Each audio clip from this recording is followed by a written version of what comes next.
Okay. All right. Yeah. Welcome to the show, Fiona Edgar. This is Craig Simpson from Radiant Creators. This is a Fiona Edgar, Craig Simpson of Radiant Creators production. Um, and we had to just restart because it's a Mercury Retrograde. My recorder wasn't going. You can tell we are definitely being assaulted by the forces of evil, but we will win. And so, take two, Fiona. How are you doing today? And let's look at the stars for the next fortnight, which is 2 weeks. And take two. Okay, let's do this. Yeah, I'm fine. I mean, I've had some health issues recently. Mercury and Venus retrograde were both affecting my health, so I'm trying to take a little bit more rest. That's the thing. Like, when you hear or when you listen to a podcast about Mercury retrograde or read, often they don't actually mention health, but Mercury retrograde periods are known for, if you have an autoimmune disease, you get a flare up or just causing like odd health problems. So if anyone's out there and that's happening to you as well, don't worry, you're not alone, and hopefully things will calm down soon. So Venus is now direct. Praise the gods. I swear Yes. to Oh my God, gosh. I'm Li- so happy. Light some incense, do your ritual. Thank God. Yes. The Yes. gods or whatever you like. Yes. Yes, just thank goodness, because that was tough. That was really, really tough. I think everyone was suffering. I mean, relationships were difficult. Communicating was difficult because it was Venus retrograde in Gemini, so it had that ongoing. I feel like we've been in Mercury retrograde since like December of last year. So the Oh, energy I is would just, say so. Yeah. yeah, so it's just been one thing after another. So Venus is direct now. We're still in the shadow. So all of the usual Venus retrograde rules still apply for another few weeks. And when a planet stations direct, the energy gets a little bit wobbly for like maybe 5 days. You feel, what? Isn't it direct? Why is all this stuff happening? Well, that's the shadow. The start of the shadow is very intense.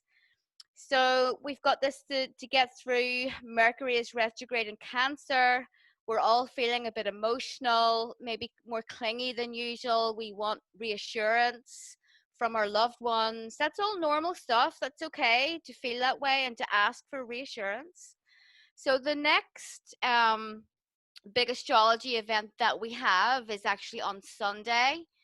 Mars enters Aries. So Mars is in domicile in Aries, meaning that that is the planet that rules that sign.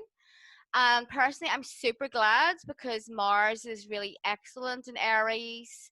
We'll be feeling more energized. Probably any conflict that we've been experiencing over the past few months will become more clear. We'll have more clarity on certain issues.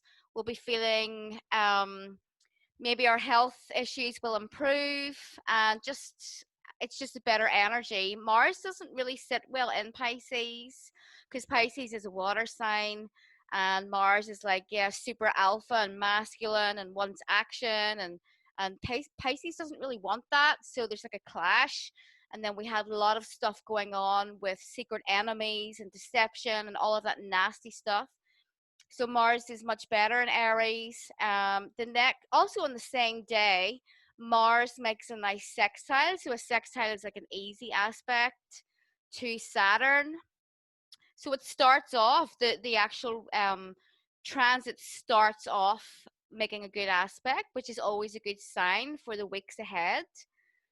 So the next aspect that we have, well, actually, Tuesday, the 30th of June is going to be a big day. We have a couple of transits happening on that day. So first of all, there's a big one. Jupiter and Pluto are conjunct again in Capricorn, but this time the energy is going to be different because Jupiter is retrograde. So the last one that we had was a couple of months ago. I forget exactly which month it was, but it really did spark a lot of these quarantines and super crazy government regulations. The ridiculous, like, 2 meters away from each other and all of that nonsense. So when Yes. it's, yeah, all of that ridiculous nonsense. When it's retrograde, it's not going to be as bad, but we will still be noticing some power issues because Pluto is about power. Jupiter is a good planet, it's benefic, but when it comes together with Pluto, boy, does stuff blow up. And I mean, it can literally blow up. So keep a check on your temper.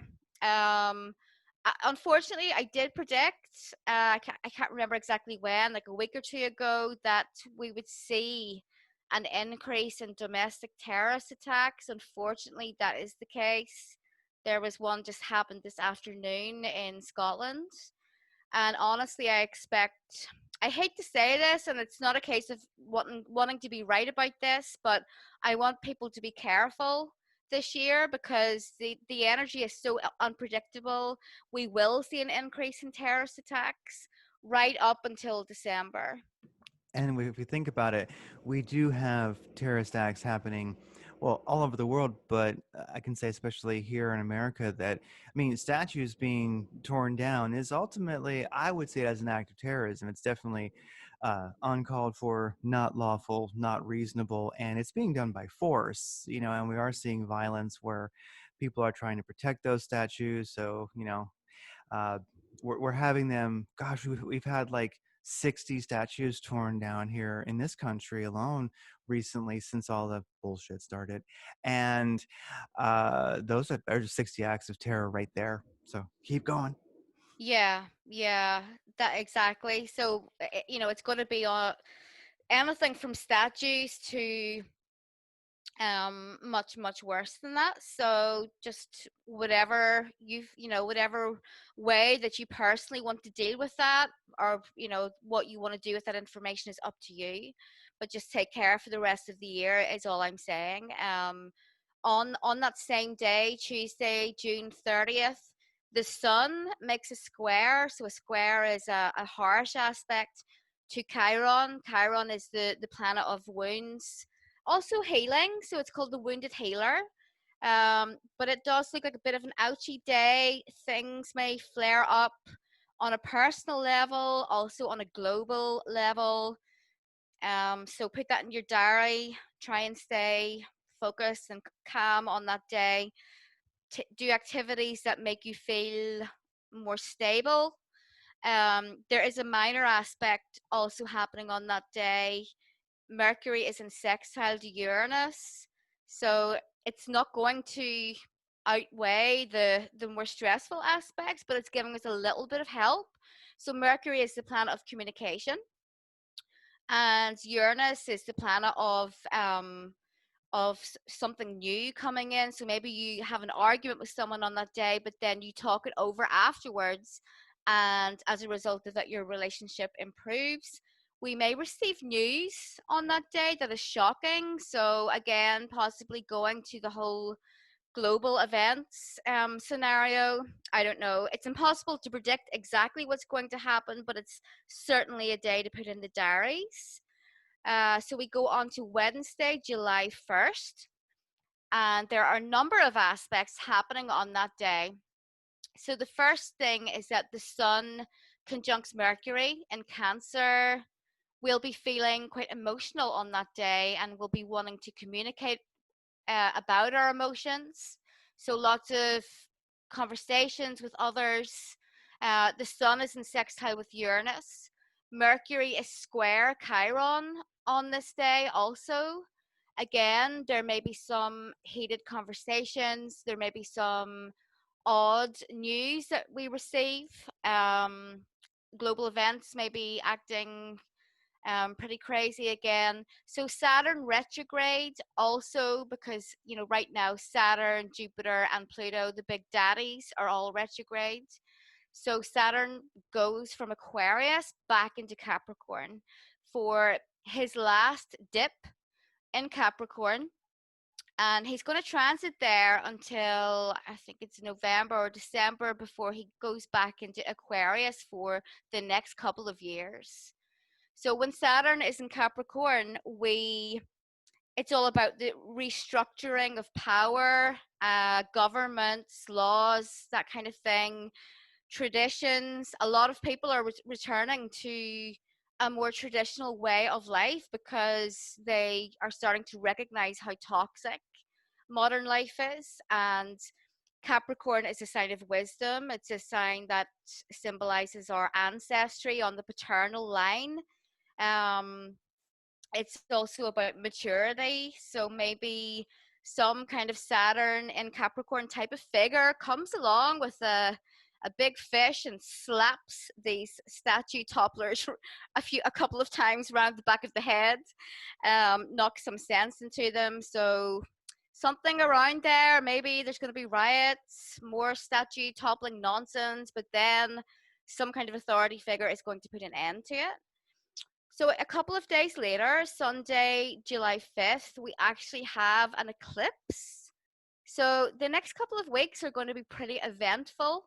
A lot of stuff going on, both emotionally and on a global level. An eclipse is basically a lunar eclipse is like a full moon on steroids. And this particular eclipse falls at 13 degrees of Capricorn. So the sun will be at 13 degrees Cancer and the moon is at 13 degrees of Capricorn. So check your chart, see where you have 13 degrees of a sign, and see what house it falls into and what aspect it makes. I just realized that this eclipse actually falls on the cusp of my eighth house. So yikes. Who knows what that's going to bring? So lunar eclipses, like a regular full moon, but much bigger. The effects last for a lot longer. So they last for about 6 months and they mark big life events, marriages, births, deaths, change of career, etc. So we're looking at stuff that is on a big scale. So in astrology, Capricorn is connected to the archetype of the father, and Cancer, the archetype of the mother. So around eclipse time will be, it's a good time to investigate family curses or those reoccurring types of events that happen in your family. One way to do this with astrology is to actually look at the signs and aspects that involve your sun, your moon, and the IC. So you can do that by looking at your own birth chart. So this lunar eclipse is opposite Mercury retrograde. It's going to be a bit wonky, a bit stressful. It may involve important discussions with others. Mercury is square to Mars, and yes, it's still Mercury retrograde. So avoid overly heated discussions and arguments, which can cause damage to relationships. Be careful not to get the wrong end of the stick about something, because that's quite possible around this eclipse because of the very unstable energy. On the positive side, being Cancer and Capricorn, some people will be thinking of starting a family over the next few months. That's something that I definitely see. Um, so that's the eclipse. The next aspect that we have is on Wednesday, July the 8th. And Mercury is exactly square Mars. So that's another heated discussion type of day. So be careful that day. Cool your temper. Don't go charging in. Think things carefully. If you have something to say and you can keep it in, then leave it for another day. So the last major aspect that we have occurs on Friday, July 10th, which is the day before my birthday. And Venus, the goddess of love and pleasure, is making a supportive sextile to Chiron, the wounded healer. And this is going to be a really great day for relationships and healing. So the healing can just take place on an individual level or within your relationship or with female friends and family members. And that's it for the fortnight. That sounds like an eventful fortnight. One thing, Yes. yeah, one thing that come to mind for me is, uh, with all the intense energies, silence never makes mistakes.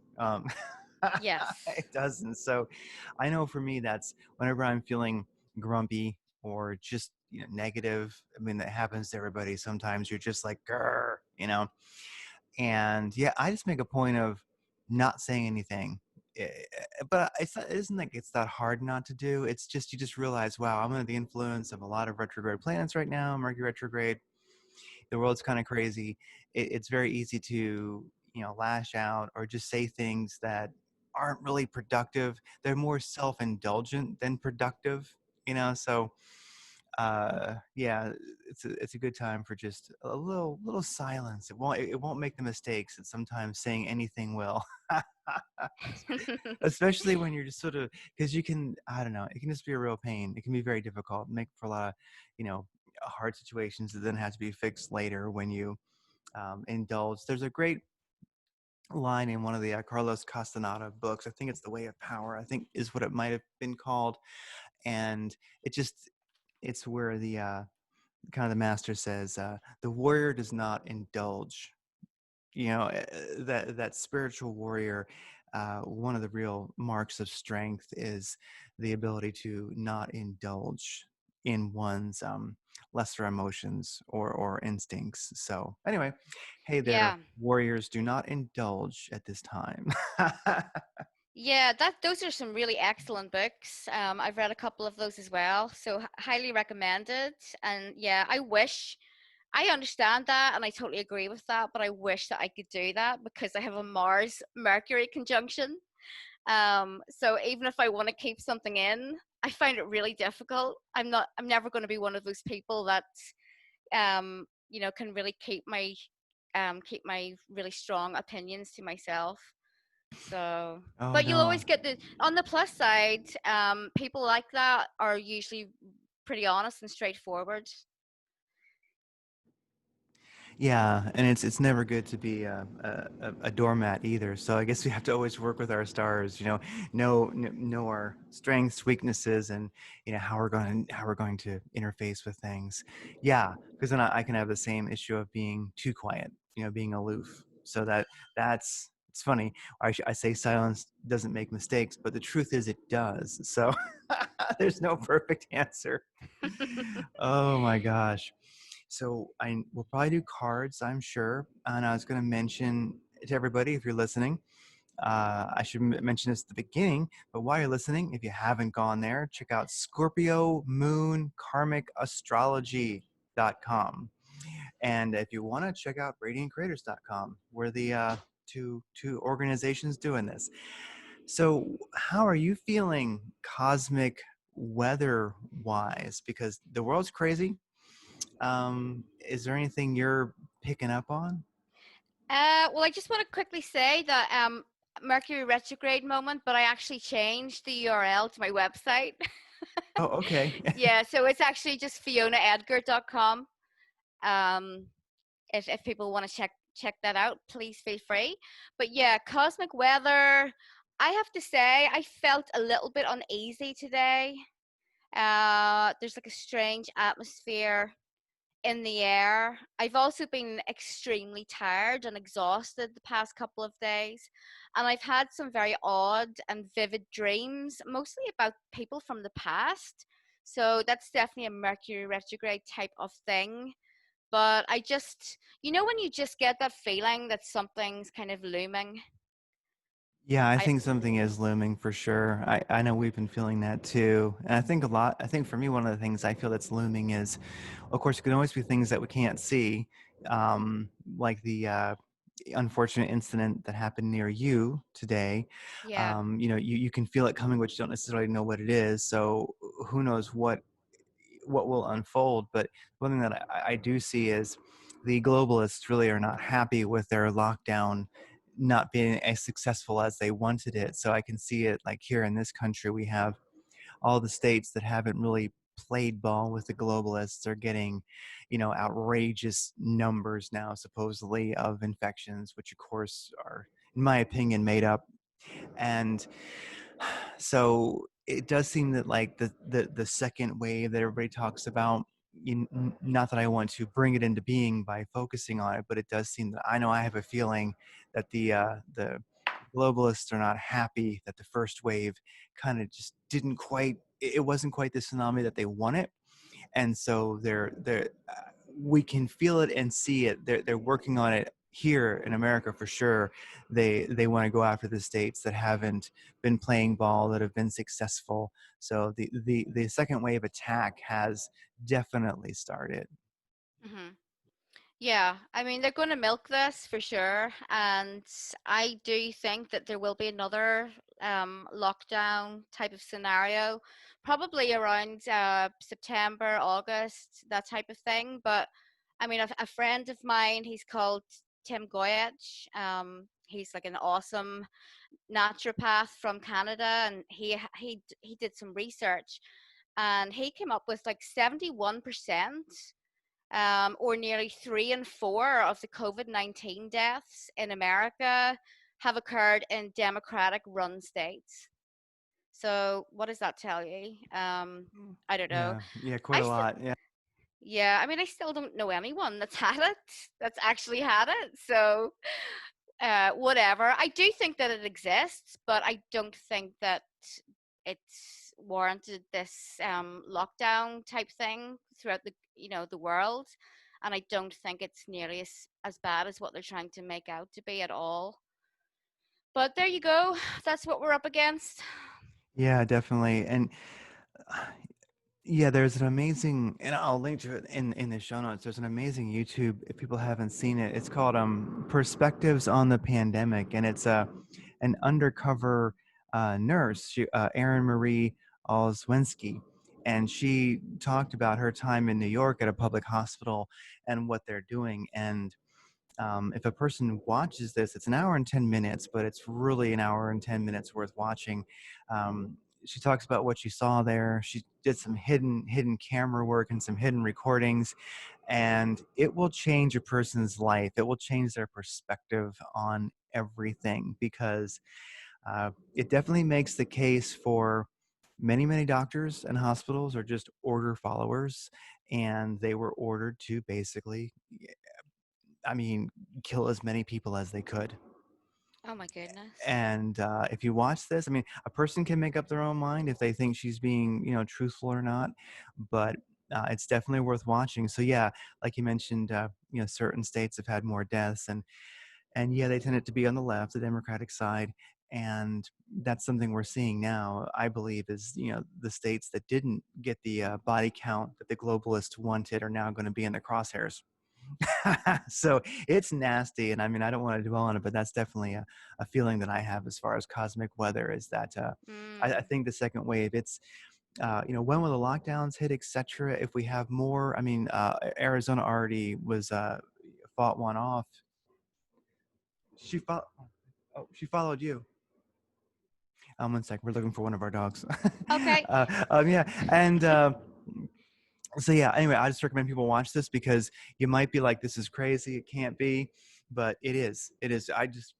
I'll link to it, and it's mind-blowing. It's one of those things where when a person watches it, uh, and I have to say, an awake person, I think a lot of people don't have that awareness, that awakeness. They're just going to not be able to deal with it, you know. But if you can keep focused on this thing and watch it, it's going to change one's mind. And I think you'll never see a doctor or a hospital the same. And this whole pandemic thing, you're just going to flush it down the toilet like the crap that it is, and you won't believe a damn word of it. You definitely Yeah. you'll definitely stay clear of hospitals, which the argument could be made that they mix people who are positive and people who are not, who are waiting for the results, to ensure that they all get it. You know, Yep. Yep. yeah. And then you look at it. I mean, I'm a very happy person. I'm not a cynical person, but I will say that it is my strong belief, and it has been for many years, that the government only exists to kill you, and you're and you exist to stay alive. Yeah, I tend to agree with that. I mean, COVID-19 aside, I was in hospital several times last year, and after my experiences with that, which were pretty horrific, I have to say, and I mean, I'm not going to talk about what exactly happened, but I'm sure that I had grounds to sue them, but I didn't, because I just wanted to move on from it. But it was pretty horrendous. And after that, yeah, I'm not going to be setting foot in a hospital anytime soon. That is definitely the wise move. Well, as far as cosmic weather, psychic weather, I would say that is one more thing that I would throw out there is we did an interview just recently with a guy named Masaki Mayagawa. He creates pyramids and he does a lot of amazing stuff. And one of the things I thought I'd mention is that might be worth listening to if people so desire, because one of the things we talked about was a bit of cosmic weather that I've been feeling, and I believe, and he ended up having the same take on it. Is that right now reality is broken into pieces. Reality is kind of shattered. Everything is crazy, but there's lots Hmm. of powerful cosmic energy coming in. This is really the time of the crazy people, the time of the awake people. We can create what we want. We have help from the universe, and this is a time to get into whatever your magical calling is, whatever you have a passion for. If you're an awake person, doors will open for you. So get your vibe up, stay healthy, keep going after the wisdom, just get your energy up, because we all have help right now. And the thing is, we can look at the world and see it as broken up and crazy and all this craziness, but also look at it as, you know what, since the window is shattered, it's wide open. There's opportunities that never existed before until reality got torn apart. So really, if a person can, keep the nose out of the mainstream media, it's just the hiss of the snake. It's just evil. It's all dark magic. And just, if you don't know what you want to do, if you can't actually pursue, if you haven't found that passion, just work on getting your energy up. Just work on your practice to get your energy up, and it will come, because this is a time of for us, for the awake people. Definitely, it's nothing but opportunity. Anything other than opportunity to make a new earth, basically, if that's not what you're focusing on, you're wasting your time. Because yeah, there's a lot of people who are not going to make the evolutionary shift, and you're either an alive and awake man or woman, or you're an orc. And right now the orcs are tearing down statues. They're pissed off. you know Screw them. Who cares? Their time is over. They are so irrelevant, and they don't even know, and they're not worth your time. Yeah, I totally agree with you, 100%. So I guess like we can look at tarot. Let's Um, do. yeah, I pulled some cards for the next fortnight. By the way, I never knew that you guys didn't use that term over there. I think we do. We're just it's not like it doesn't exist in the language at all. It's just a little bit more rare. I actually really like it. I think it sounds cool. And I'm 50, and I always, all these years, I thought it was a month.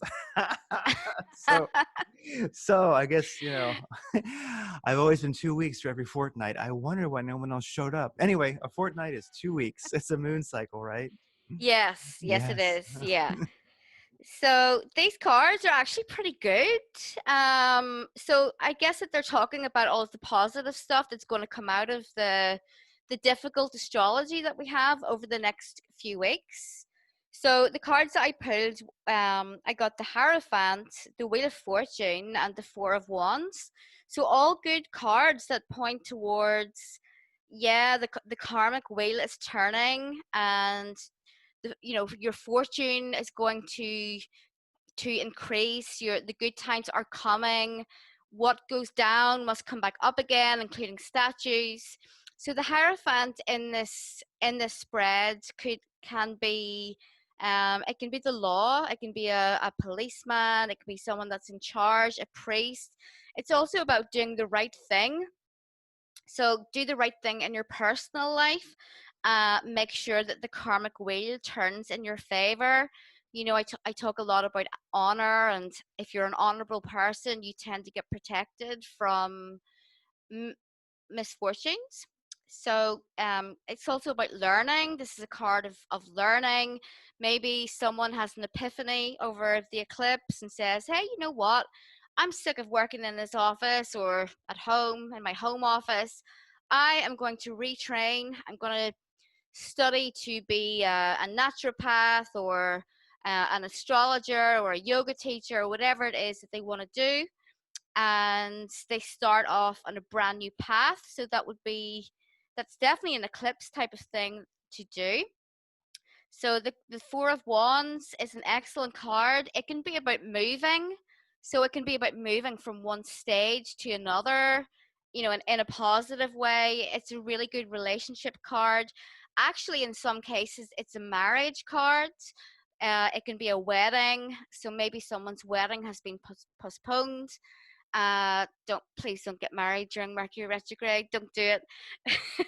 But it can also be about your relationship, having more positive energies coming in there, spending more time in nature. So I pulled an advice card. I don't always do this, but I kind of felt drawn to doing it for this reading. Sounds good. And yeah, and it's the Four of Swords. So the Four of Swords in this case, I really feel is a card of rest and recuperation, recharging your batteries, going to bed early instead of staring at your phone until 2 a.m., reading horrible news and, feeling anxiety, kind of stiffening your body. Try and go to bed at like 9 o'clock. And actually, it's difficult in the beginning, but then once you start doing it, you start to feel better, and you're more in tune then with the natural cycles of the planet. When you go to bed early and you get up early and you feel brighter, your mind feels sharper, your health gets better. It really does work. It's kind of unnatural to stay up really late, but now living in this world that we are in, with technology and phones and Facebook going off all the time, we can get sucked into that and we don't get enough rest. So that's kind of what I see here. Also, energy healing is coming in here. Reiki treatments or whatever kind of energy healing that you do. When you do that on a small scale, like on yourself or on your partner or your pets, it has a knock-on effect, a domino effect, and it leads to the healing of all of us and the earth. So focus on all of those good things. Yes, the next couple of weeks are probably going to be difficult, but hang in there because there's definitely light at the end of the tunnel. Oh, absolutely. There certainly is. And we'll make it even if there isn't. So we're, we're good to go. So, well, this has been, a Fiona Edgar and Radiant Creators creation. So check out FionaEdgar.com, FionaAedgar.com, and RadiantCreators.com. So if there is nothing else, we'll wrap it up. Everybody, we'll see you again in a fortnight. Yes, yeah, which is every 2 weeks. Every 2 weeks. Don't be late. All right. Take care. I'll talk to you soon. Okay, thanks, Craig. Bye. Bye bye. Bye.